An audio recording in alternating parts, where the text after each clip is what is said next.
भारत के एक छोटे से गांव में रवि नाम का लड़का रहता था। उसका परिवार बेहद गरीब था।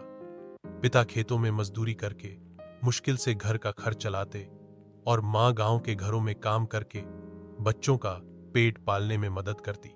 आर्थिक तंगी के कारण अक्सर घर में खाने तक की दिक्कत हो जाती थी, लेकिन इन सब के बावजूद रवि का मन हमेशा पढ़ाई में लगा रहता था।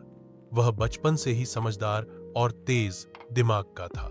रवि के पास न तो ढंग की किताबें थीं, न पढ़ाई करने के लिए सुविधाएं।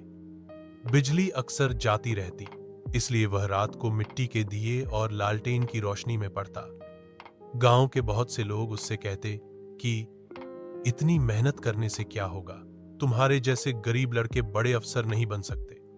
लेकिन रवि इन बातों पर ध्यान नहीं देता। उसके मन में एक ही सपना था, एक दिन वह आईएएस अफसर बनेगा और अपने गांव व समाज की तकदीर बदल देगा। स्कूल की पढ़ाई पूरी करने के बाद रवि ने कॉलेज में दाखिला लिया। यहां भी उसने अपनी मेहनत और लगन से अच्छे अंक प्राप्त किए। दिन में वह मजदूरी करके परिवार का सहारा बनता और रात में पढ़ाई करता। कई बार थकान से उसका शरीर टूट जाता, लेकिन उसके हौसले कभी नहीं टूटे। स्नातक करने के बाद रवि ने एससी संघ लोक सेवा आयोग की परीक्षा देने का निश्चय किया।